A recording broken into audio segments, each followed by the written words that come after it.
when you think of for-profit business, for me, the money's kind of like the points. It's not the motivator. And really making decisions in a business around strictly the maximization of profit is just not appealing. It's a complete misalignment with who I am.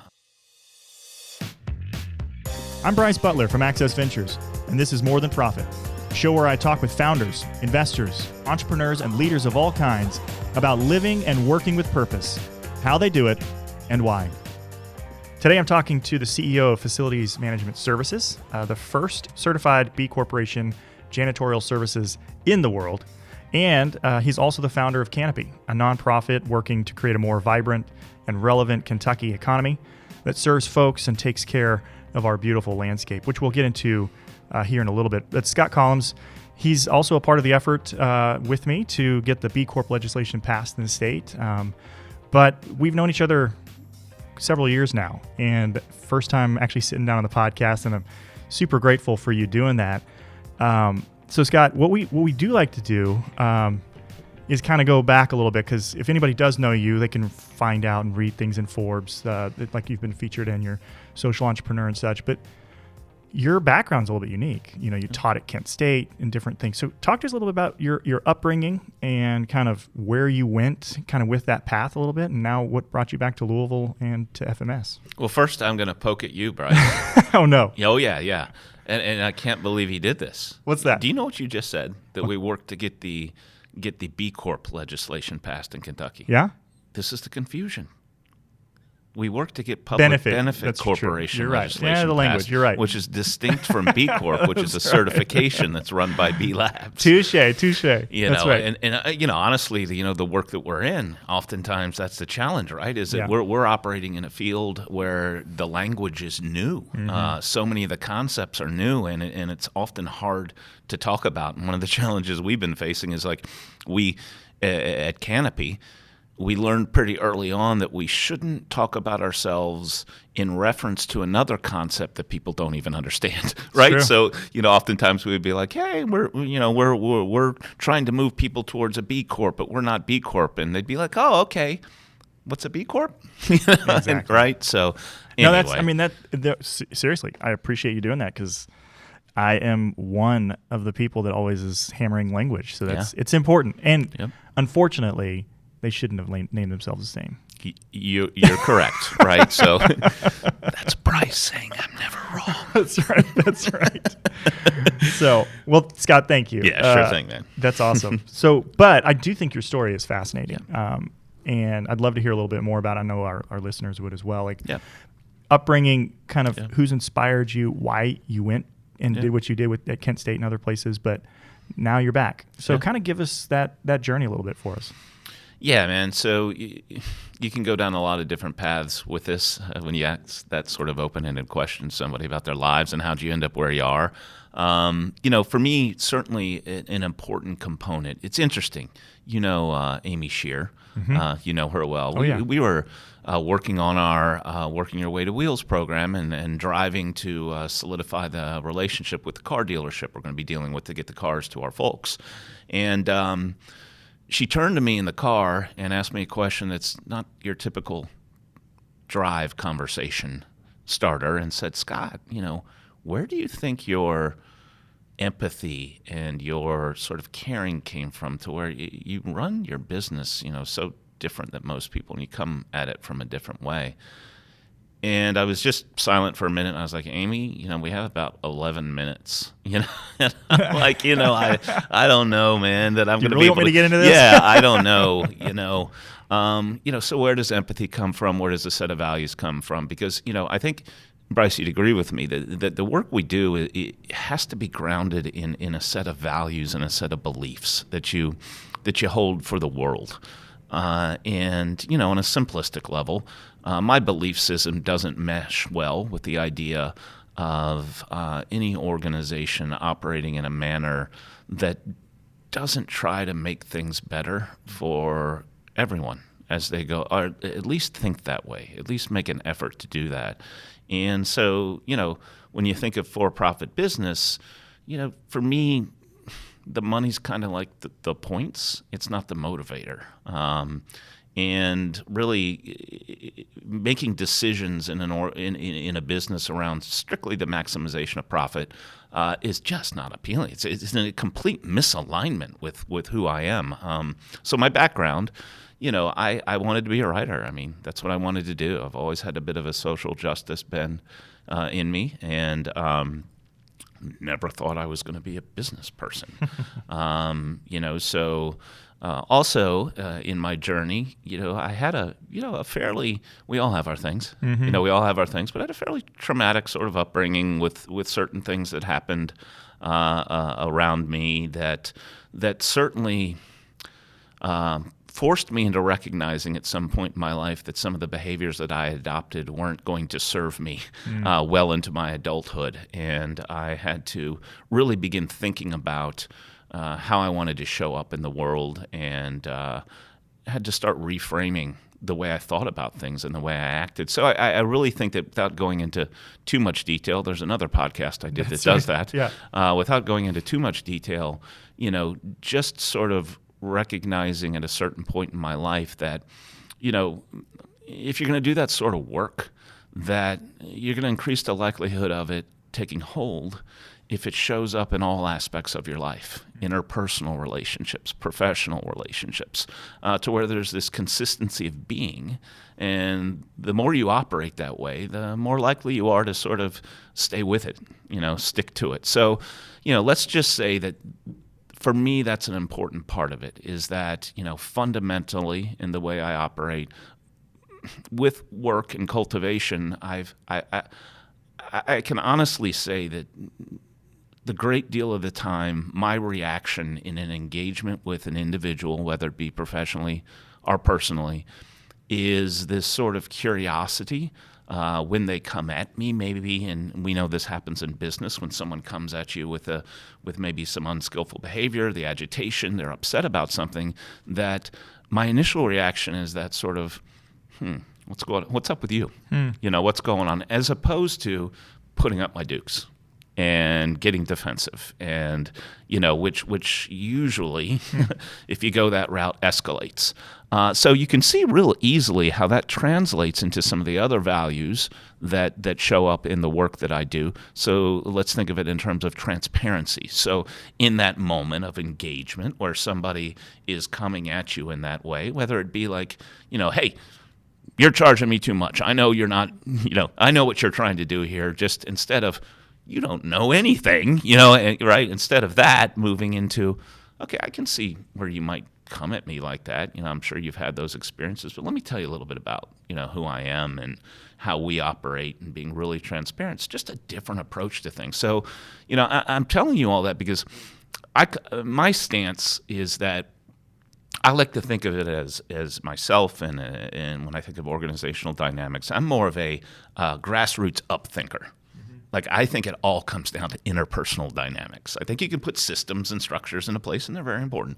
But at the root of it, the value for me shows up in interpersonal dynamics. So if you're not thinking about your systems and structures and how they're sort of informing, and I always use the phrase, increasing the likelihood of healthy exchange and healthy interpersonal dynamics, you're probably not doing it right. Yeah. Right. So all that said, and I am wrapping this around, so all of my life experiences led to that sort of way of thinking. Mm-hmm. And so anyway, I was good in school. And so I was working on, I went to U of L, got an English degree, and that was fun because it was like, I first went to U of L. I was in the School of Music for a little bit. I was in pre-business for a little bit. I was in business school for a little bit. What else did I do? I was pretty much in everything. And then I woke up, I think, around my junior year and said, oh, look at this. I'm only like a few classes away from an English degree, so let's do that.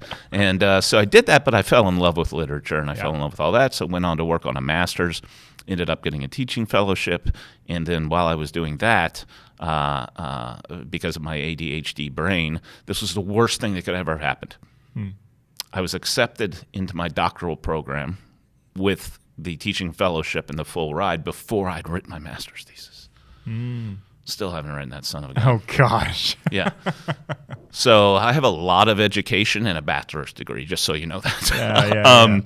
Well, but then also, I mean, it's at the time your father passed away suddenly. Yeah, that's ultimately what happened with the doctoral program at Kent State. So that was a really cool program. It's called Literacy, Rhetoric, and Social Practice. And what it was really about is a multidisciplinary degree that really looks at problem solving through language in workplace settings. So it was fascinating. You had a little bit of social psychology in there. You had a little bit of linguistics. You had all kinds of different things. But really at the root of it, what they were looking at was, how do we use language to get, things done in workplace settings. So got through 3 years of that, finished up the coursework, and Dad had bought a small janitorial service in Shelbyville, Kentucky in 1999.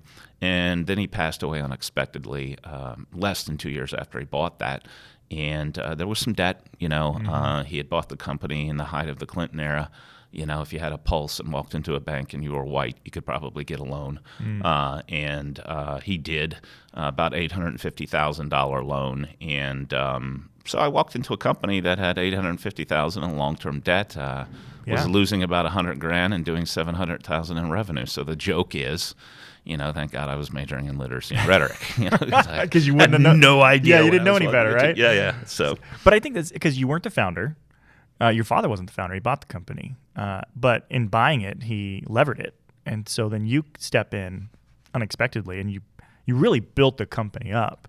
So talk to me about that, because I know FMS, obviously, every business is tough and has its hard moments. And the last couple of years on everybody's been tough, especially with the labor markets. But talk to me about that journey of building the company back up. But also, I think it's quite impressive. Like you've not only built it up, you've built it up in a way that aligns with your values. And I'm curious, did that come from? Did you learn that from your father? Did he run the company that way, and you just kind of continue that forward, or is that something that was just core to who you are, and you brought that in, and it was part of the rebirth, if you will, of FMS? Right. So I didn't get to experience my dad in the company. Okay. Right. So I never really saw him acting in one way or another. That said, I know when I took over that everybody talked very highly of my dad, and they liked my dad. My dad was funny. He was kind, definitely was just an all-around good people good guy. person. People, totally. Yeah. That was my dad. Always making bad jokes, often inappropriate, but there was a kindness to him for sure. And a lot came from my grandpa too. So my grandfather wasn't raised with much, very humble, and still to this day, I can go around in Louisville, especially in the Jewish community, and people, Koloms. Were you related to Bob Koloms? Yeah, that's my grandpa. That guy was a mensch, he just volunteered, he just gave, never had a lot, but he always gave his time and did this in the community. And that was certainly ingrained in me very early on, that sort of a model. I remember going around Louisville with my grandfather, him introducing me to the people he worked with in different sort of community efforts. And, so that, certainly there's that element. For sure. Absolutely. And when Dad took over, I think that he intended to run it with that sort of personable, amicable leadership that was his personality. So I'd love to say that I was walked in and wanted to adopt what Dad had laid down, but it really wasn't that. Yeah. I mean, it was all hands on deck. Yeah, kind of emergency type. And it was 100%. And I walked in with a business plan that was, I think if I treat people well, things will work out. Really. That was what I had. I was I think if I treat people well, things will work out. That's a good business plan. Really. It's naive as hell, right? But essentially that was it. And, it's the story of going in and, doing it the right way without knowing I was doing it the right way. In that, I worked beside my people. First 2 years, I was out there. I ran our carpet cleaning truck. I was in there cleaning buildings. I was doing all of that stuff partially because I didn't know what the hell else to do, right? It's like, I don't know what to do. I'm just going to go help them clean and see how this is all working. I could sell. That came from experience I'd had earlier in life. I was selling cars at 17 as a senior in high school, so I'd learned how to talk that, way. And so I could sell and pick up the business. And fortunately, Dad had a couple of really key people to help do the operations to where it was almost like, all right, kid, come on in. And literally there was like some of that, like, all right, smart ass college boy, we're going to teach you the ropes. You know what I mean? And so there was this sort of dynamic going on. And they were my family. They saved my life, in that they just really cared about me, and they sort of gave me the space to grow in the areas I needed to grow, and took care of the business and getting those buildings clean along the way, and that was just, I couldn't have done this without those folks, and a lot of them are still here, unfortunately, or fortunately, depending on how you look at it. I mean, that's 22 years ago now, so a lot of those folks are now retiring. They're leaving me, man. Well, I think it's helpful. I mean, you said 22 years ago. So, I mean, time stamping, it's helpful. So you've been in it, growing this thing over the last 2 decades. Yeah. When do you feel like, and maybe you don't feel like that now, but when do you feel like you actually had room to breathe and dream? And because obviously when you're running the carpet cleaning truck yourself, I mean, you're just all in it. Yeah. When do you feel like you could actually step up and look out and say, okay, what else can I do with this thing that I've built? Yeah. For the sake of having a clean narrative, I usually say around 8 years into it. Was it? Yeah. But I've how these things work. 7, 8 years, I've heard that's kind of a moment. Yeah. So that was, let's call it about 220 employees by this point. So for markers, let's use employees. Yeah. About 30 when Dad passed. Okay. About 700,000 in revenue, losing $100,000, 850,000 in long-term debt. Those are some of our traditional business markers. So about 7 or 8 years into it, we'd hit about 250 employees. So I took all of our leaders out to General Butler State Park. It's our first leadership retreat. Oh, we still do state parks. Like, that's a thing. It's I like, love it. One of these days we'll go someplace cool like Jackson Hole, but for right now, we do state parks. No comment. And so, at that point, it was like, maybe 14 or 15 leaders. And the theme of the weekend was be a part of the story. Mm-hmm. So we had a little bit of a theme. And really the question was, how did we go from 30 employees to where we were now? And we didn't know it, but we were arriving at some core values as a group because we began to answer those questions. And the resounding answer that just kept coming from everybody and all the stories, because it was really a storytelling weekend, were about how we'd had each other's backs. Probably too much up in each other's business, but we were always there for each other, whether it was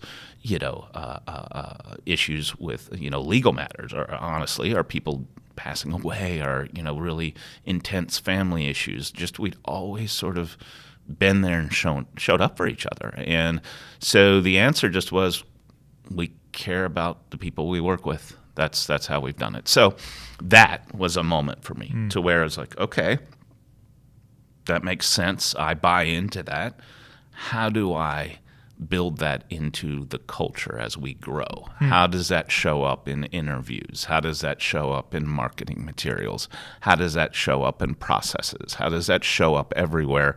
How do you crystallize that? How do you bake it into the DNA, which is a phrase I'm trying to get out of my...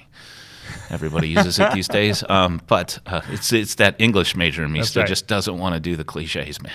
Yeah. But so that was a big moment. It was like, okay, there's a value here, and now I use language, operationalizing your values. That is a key component in organizational dynamics. If you're going to have values and you're going to have that poster board in the bathroom every time I take a leak that I got to look at, I want to make sure that we're operationalizing that. How does it show up in what we do? And how do we know when we're doing it, right? So that was a big moment. Yeah. So it was there that it was like, okay, all right, I got some work. I have clarity around some work that I have to do as a leader. Yeah. So connect that then, help me, because on my side of the public benefit corporation work, which, so you and I both teamed up to help do that. I had been working for a couple of years with the chamber, with Sarah DeVasher Wisdom, who was then just kind of running policy. Kentucky was lagging behind. which we could, spend a whole podcast talking about.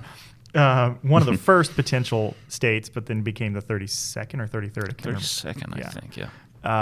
But so I was working on it from that angle, saying, hey, as a board member, this is something I think we should do. It's good business. It's good stewardship. It's good management. And so we finally had activated a lot of the policy kind of initiatives in that direction. And then you were working on the other side of it. So from those days of kind of defining core values where people matter and we just care about people, how did it go from there into kind of your efforts around helping support the Public Benefit Corporation? Where did that meet up? Yeah. There were several markers along the way, but in order to keep this in our time frame, for us, a big moment was I had done some research, and up at Case Western, they had, still do, a conference called Flourish and Prosper. And, this conference is really around, businesses being the driver for the positive social and environmental change we need to see in the world. And, I came across this online, and it was, whoa, this is kind of what we do. This is really interesting. How cool would it be to take a bunch of my leaders up there to hear other businesses that are thinking this way? And there was like a Pulitzer Prize winner, not a Pulitzer Prize winner, a Nobel Peace Prize winner that was speaking, and a number of different, industry giants, a lot of people from P&G and different places. So I took 8 of our leaders, and we took a field trip up there to attend this. And it was affirming in a lot of ways. We saw a lot of people that were much more sophisticated around embedding that concept of taking care of your people. And then we got exposed to that idea of, well, let's really start thinking about all the stakeholders. Let's think about our neighborhoods. Let's think about our communities. Let's think about future generations. Let's think about our environment, all of these things. And that was eye-opening. But the most important moment was meeting the founders of B-Labs and getting to sit down for a moment and hear this guy talk about what essentially was a roadmap to sophistication around what we were kind of doing intuitively. And that was just a marker where there it was right in front of me. As soon as I talked to him about it, I went back and got on the computer and began looking at the B assessment and just the questions they were asking. Like, yeah, it's all starting to click. This is how you operationalize these values. This is how it shows up in all these different ways. So then began the journey. Came back. This group was like, we are going to become a B Corp. And that took us a year. And we became the first, as you mentioned, janitorial service in the world to become a certified B Corp. Soon as that happens, that gets out into the community a little bit, and all of a sudden I'm talking to guys like Ben Reno-Weber and you and State Rep Miller, who's taking on getting this Public Benefit Corporation legislation passed, hears that there's this blue-collar company based in Shelbyville, Kentucky, which was very appealing to him at that moment, right? Wasn't a scary tech company. Wasn't, this was this janitorial service that was doing this work, was a B Corp. And he came to me and essentially said, we're going to work together to get this legislation passed. That's how I met you. That's awesome. And how I met some other folks, yeah. We're taking a quick break from this episode to recommend that you check out one of our sister podcasts, How You Create, a podcast about what it takes to survive and thrive as a creative in the modern world. My friend and partner at Access Ventures, Ben Terry, has teamed up with Joshua John Marie. On each episode, they have candid conversations with creators, designers, photographers, storytellers, and they pull back the curtain and explore each guest's creative journey and the practical lessons they have learned along the way. You'll hear their personal stories of what it's like to create some incredible work, learn about their creative process and the tools they use, what it's like to fail, and what motivates and inspires them to keep moving forward. To learn more, check out howyoucreate.co and check them out wherever you get your podcasts. That's How You Create with Ben Terry and Joshua John Marie. Now back to the episode. The thing that's interesting there is because Representative Miller, he was my representative, and he had, on the last time it was brought forward, so little state history here, Republicans first brought forward the Benefit Corporation legislation years ago, would have made us one of the first states in the nation. Then it got kind of pushed to the side, because of politics. You know how politics are. Something about jackets or something. Something like that, yeah. Patagonian, pissing contest, all that kind of stuff. So then the Democrats picked it up. And a Representative Kelly Flood out of Lexington had picked it up, and she put forward this legislation. And it just got pretty much unanimously shut down by the Republicans who were in charge. But we just started working with Jerry, and he had voted against it. And then the very next session picked it up because he saw the business value of it. And then lo and behold, within 12 months, it's passed. Yeah. Which was pretty phenomenal. But I think some of it, and I'd be curious of your current view. You know, right now ESG is getting just lambasted politically. But I love the phrase you use around operationalizing values, because that's where I think people get it wrong. Like ESG is like this boogeyman, this activist work from the progressive left to just do harm to any type of conservative agenda. Like that's the boogeyman. And so now the Republicans are completely against it. But if we reframe it, like your language around operationalizing values is like, look, I don't care what your values are. You know, they could be different than mine. But I care a little bit what your values are. That's true. But I think first and foremost, we want people to operate from their values and not to just blindly do things. Like at least take an accounting of what you care about and what you believe in, and then do the things you do match that. Yeah. So that operationalizing, I mean, that's a beautiful way to frame it, because like, look, what are your values? And then operationalize them. That's, in a sense, what we're trying to do with these Man, I'm so glad you brought that up. I'm going to tell you right now, much of my thinking around all of this, it lies in the space that you just articulated.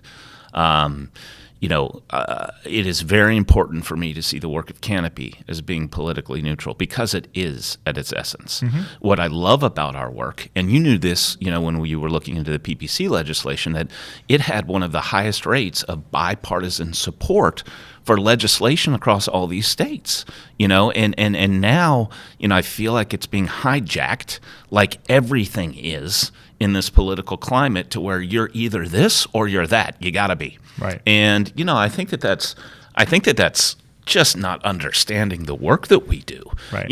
I can flip it sometimes and say that that's a good sign. When extremes on each side have a problem with what I'm doing, I'm probably in a good spot, because I've got my extreme left friends that are going, you're just trying to sneak socialism in here, aren't you? Right? And then on the right side, I got my extreme friends that are like, you know what? I'm sorry, I did that wrong. Right. On the right side, I've got socialism. Yeah. And on the left, they're sitting there saying you're just trying to be nice to make more money. And then I'm like, I might be in a good spot here. There might be something to figure out. But so it is so important to me when I talk about the work that we're doing that we not get caught up in this ESG argument. Certainly, the ESG, there's overlap around that. But one of the statements that I make around some of the arguments that's being made against ESG is that, hey, if you're exercising your ESG work well, and it is a financial drain on your company, and it isn't going to yield the return for your investors that it should yield, you're not doing it right. Right. This idea is that the magic in this is that as leaders, what we're really trying to do is we're trying to say that it's an antiquated idea that an organization exists solely for the purpose of the maximization of profit, especially if that maximization of profit is sort of a scorched earth policy. Mm-hmm. I mean, sometimes literally, right? But this idea of, let's just knock down everything we need to knock down to get to that quarterly return, that is not financially stable. Not. And if you're really interested in an organization that's going to thrive financially over time, we have to reframe, and this is so built into Western culture, we have to reframe our thinking to where we make it more expansive. Let's make it think about longer term. Mm-hmm. And if we're thinking longer term, right, then we can build the essentials. We can build a company up in the right way based on values, based on strong relationships with all of our stakeholders. And while that's not going to yield your quarterly return, what it is going to yield when it's done right is progress and solid footing that ultimately is going to make you more money over time. Now, we won't get in it today, but the dangerous phrase is fair profit. That's a conversation when we get to a certain level. It is one we're going to have. I really think so. Fair profit. Another one, true cost accounting. Yep. Like factoring in all the externalities within the cost of goods. Like if you actually saw the cost of these subsidized products that hit your grocery shelf or whatever, would it be cost comparable to locally sourced kind of better for you type products? Like I think there's a lot of conversation, again, back to kind of more than profit, this idea that like, hey, and I loved your indictment there, which is like, if somebody's not getting the financial returns and they're pursuing an ESG, it's not necessarily the ESG strategy's fault. Like we tend to just blame shift. Like, well, where's the indictment on the manager? Right. Just say like, you just underperformed. Like, okay, now you got to adjust in order to perform, because it can happen. It can work. You don't have to. To me, the secret sauce in this, and again, I'm a conversion company. You know what I mean by that is a company that didn't really start this way, but said, hey, we need to shift in this direction.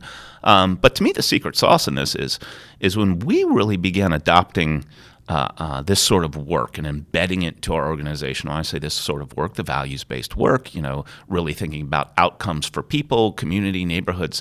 The way I thought of it was, okay, if I'm going to do this right, it needs to allow us to be a successful company. It needs to help us become a successful company in some of the traditional metrics around what a successful company is. So I want to see this. So I thought to myself, I think that the first step that needs to happen is I need whatever it is I do for the world to help solve a problem within my organization. So that was my secret sauce moment where, okay, what do I struggle with most? I'm a janitorial service. So I struggle with, you can guess, employee turnover and retention. That's our biggest deal. Okay, so if that's it, what can I do that's good for the world and good for people that will help address that problem? And really what happened is a series of years where we got more and more sophisticated and better at answering that question. For a while it was, we're going to do things for them and we're going to tell them what they need. Here's what we're going to do for you. Here's the program, try again, let's do a survey. Right? So then we survey hundreds and hundreds of employees and we, hear things like, we'd really like to live healthier lives. We would like to eat healthier, or smoking cessation, or we'd like to have a more secure sort of financial picture for ourselves.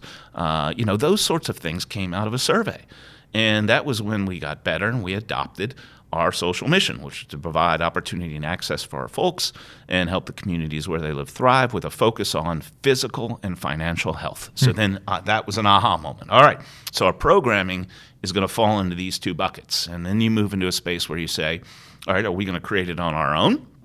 Are we going to go to those magnificent nonprofits that already exist in our community and maybe partner with them and think about redefining the relationship between for-profit businesses and nonprofit businesses to where we're operationalizing the relationship as opposed to just a check going over here? Let's figure out how we can help you get the outcomes you want, and you can help us get some outcomes. So part of this is the work that we're doing is sort of pushing for a redefinition of partnerships, what we think of sometimes as distinct sort of segments in our community, which would be nonprofit, government, for-profit. Let's break down those barriers.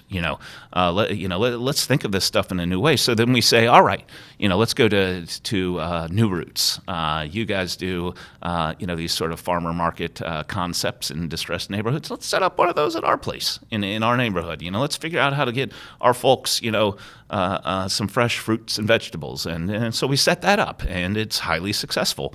One that's really cool right now is one that we're working with a place called Render Capital. We got a grant recently.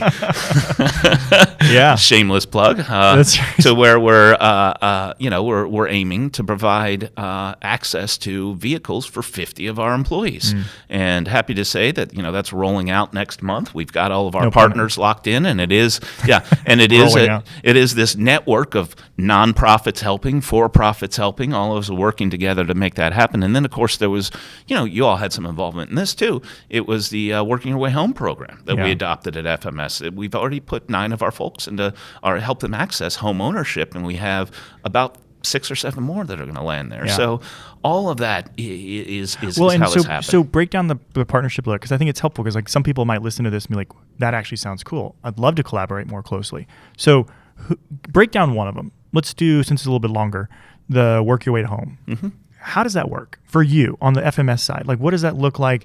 What does that mean for you? Is there a financial obligation for you? How does that look? Because I'm thinking some people might be in your situation and be like, I could do that. That would be something I could do. What does that look like for you? So think of it this way. One is if you're going to have to put some legwork into it. But here's part of it. There's money out there to help for these sort of projects. With this one, there was a grant. It came through Access Ventures.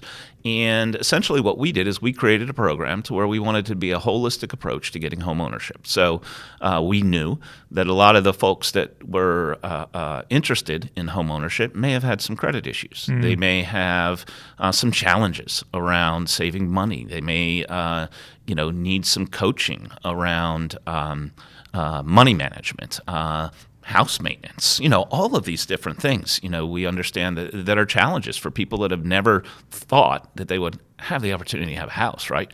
So we built with different partners all those different aspects of the program. So from a financial aspect, it was, hey, you save X amount of dollars a month, FMS is going to match that, and then we have a grant behind it to match that. So we're going to help you get your savings for your down payments while you go through the program.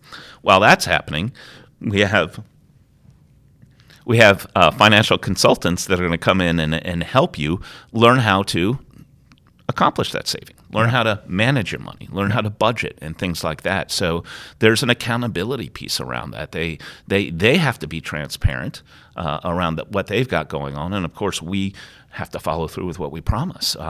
And then there's a component of, what do I do when I get a house? How am I going to maintain this? And so we bring in folks to help with that. And the best part of it is that it's all driven by the employer. Mm-hmm. So, you have a much higher likelihood of success, I think, right? In the sense that we have lunches, we hold the meetings at the office, they're familiar with the people. You make it accessible. Yeah, and it feels safe. And if they have to take the bus, get their kids, go 5 blocks or whatever, that's one more thing. That's a hurdle. Yeah. You've removed those hurdles. That's it. And what I love too is like this is the definition of collective impact. Like you've gone to each of these players, they each have a role. Housing Partnership, New Directions. These are all nonprofits in town. Their role is to help people that need access to housing, to educate them, and to find them homes. And you're saying, hey, I care about that too. I'll bring this. You bring this. We'll help these people. It's retention for you. It's a great opportunity for your associates. But you're right. There is some legwork, and you did make some financial commitments. Yeah. You said we will match as a company.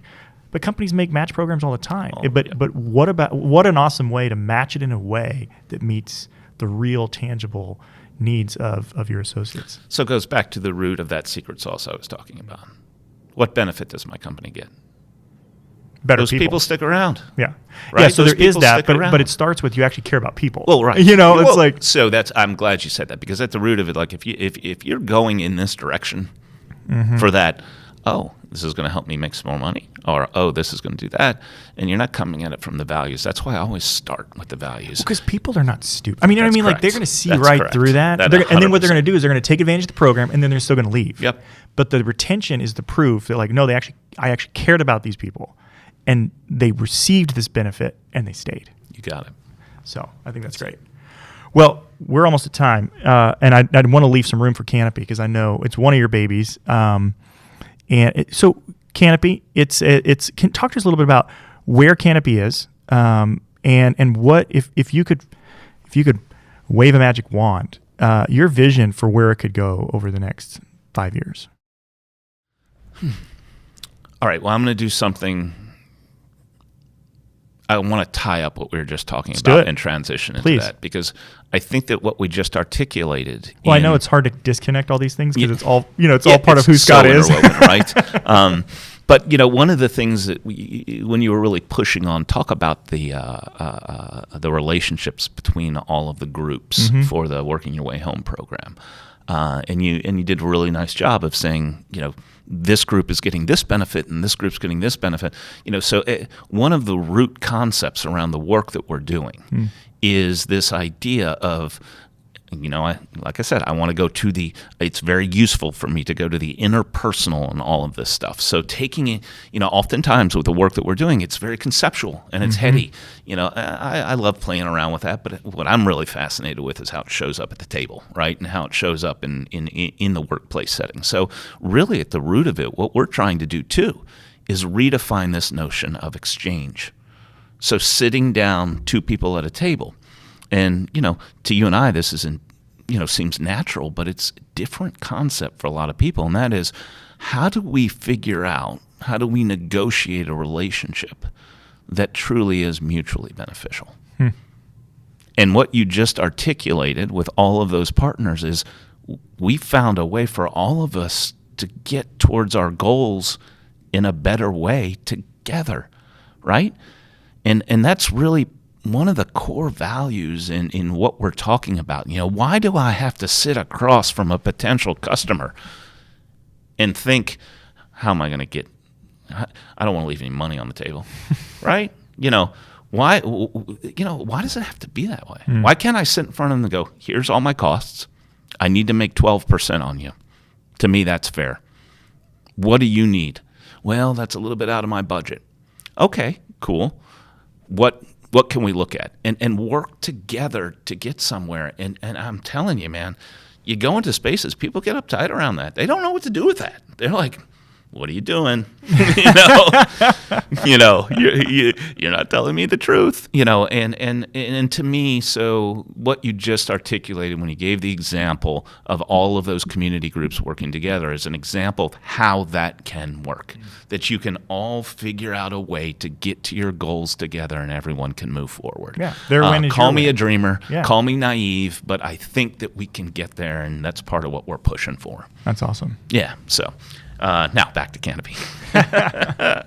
Well, I think that's all going to it's a get good cut, tie. isn't it? You're going to cut all of that out. No. I think it's a good tie into kind of what the purpose of Canopy is, right? You're trying to create that synergistic experience and saying, hey, here are companies that are thinking alike. Yep. How can we continue to elevate that? How can we build a community of better business? Got it.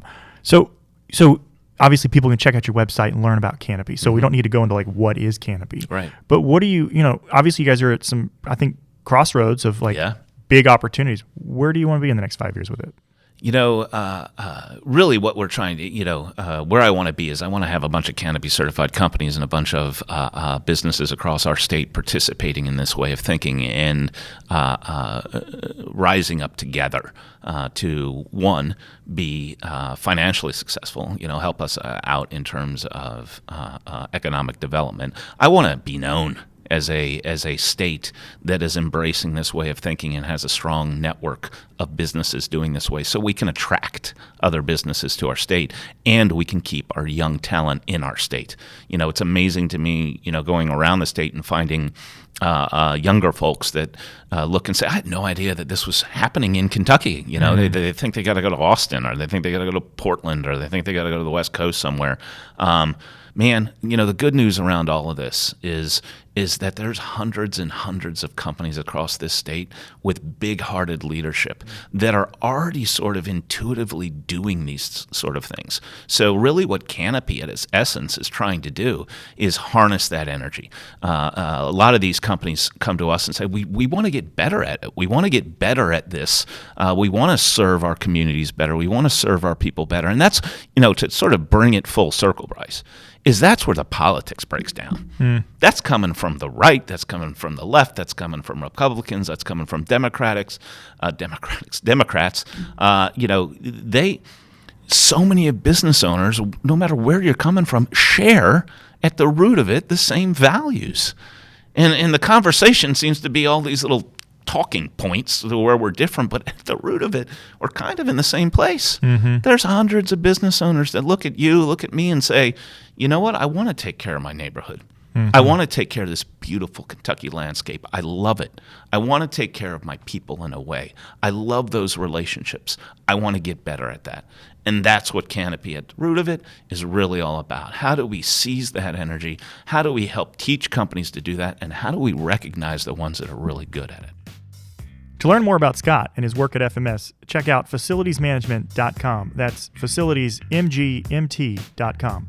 And if you're interested in learning about Canopy and getting involved in building the better business environment for Kentucky, check out canopyky.org. As always, thanks for listening, and stay up to date by subscribing wherever you get your podcasts. And while you're there, drop us a review so others can find us as well. More Than Profit is a production of Access Ventures. Direction, design, and editing is done by our friends at Render, a public benefit innovation studio in Louisville, Kentucky. To learn more about their work, check out workwithrender.com. As always, I'm Bryce Butler with Access Ventures. Thanks for listening.